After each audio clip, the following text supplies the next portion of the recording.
एक व्यक्ति था, उसकी पत्नी का देहांत प्रसव के दौरान ही हो गया था, परंतु किसी तरह उसे एक बच्चा हो गया था।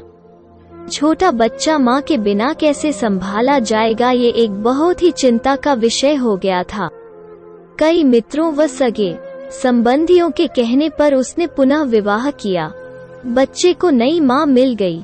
नई माँ बच्चे की सार संभार करने लगी।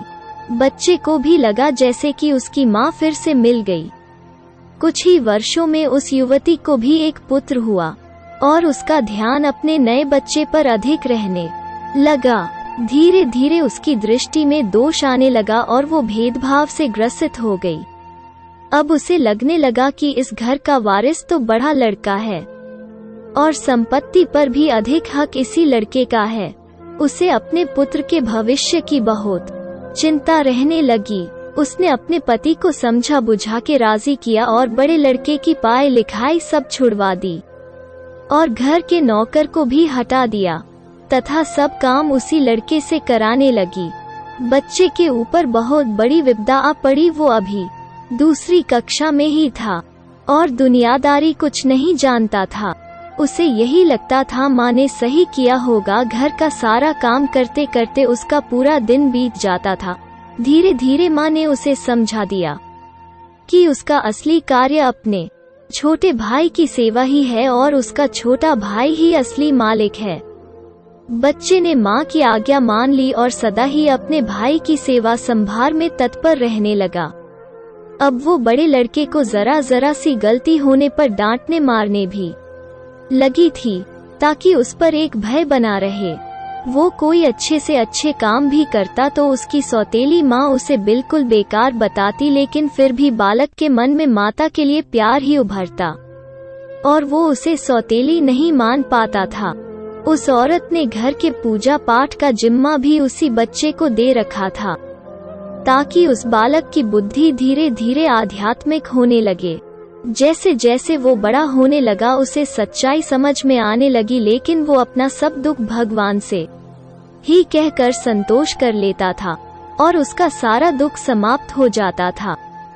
पिता से वो बहुत प्यार करता था और जानता था कि पिता उसकी स्थिति से बहुत दुखी रहते हैं, लेकिन वो उनसे हमेशा माँ की बढ़ाई ही करता था। पिता का होना ही उसके लिए बहुत था, परंतु उसके पिता भी एक बीमारी में चल बसे और वो बिल्कुल अकेला हो गया। बस भगवान ही उसके रह गए।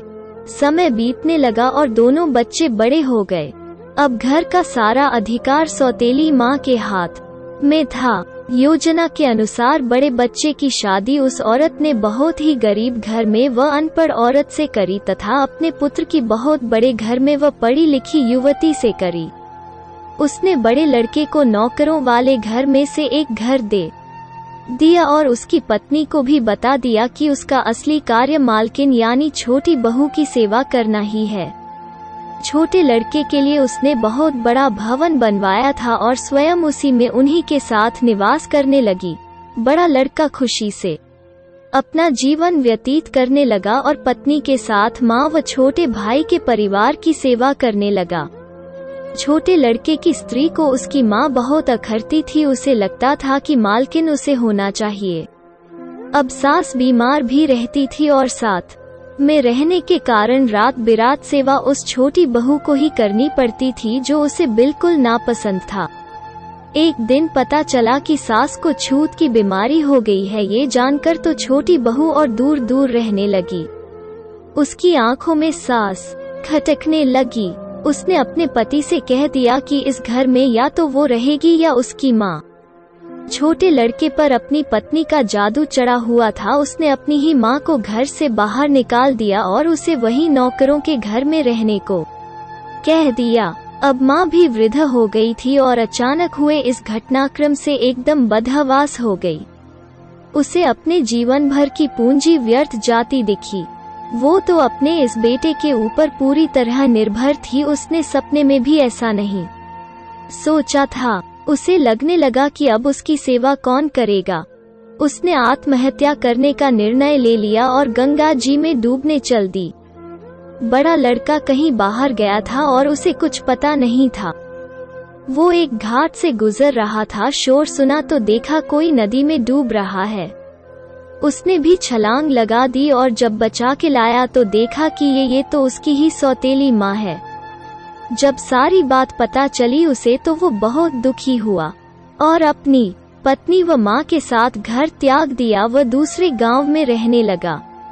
उसने अपने पत्नी के साथ माँ की बहुत सेवा करी और वो ठीक हो गई। वो लोग अच्छे से जीवन बसर करने लगे। एक दिन उसकी माँ से बड़ी बहू ने पूछा, माँ मुझे कुछ शिक्षा दे, तो सास की आंखों में आंसू भर आए। उसने मात्र इतना कहा कि बेटी तुम्हारा पति तो भगवान के समान है, शिक्षा तुम्हें उससे ही लेनी चाहिए। मैं तो इतना ही कहूंगी कि किसी को भी पराया नहीं समझना चाहिए और जीवन में किसी के साथ इतना बुरा मत करना कि जब वो तुम्हारे साथ फिर भी भलाई करे तो तुम्हारी आत्मा को गवारा न हो। कहानी कैसी लगी हमें जरूर लाइक और कमेंट करके बताएं।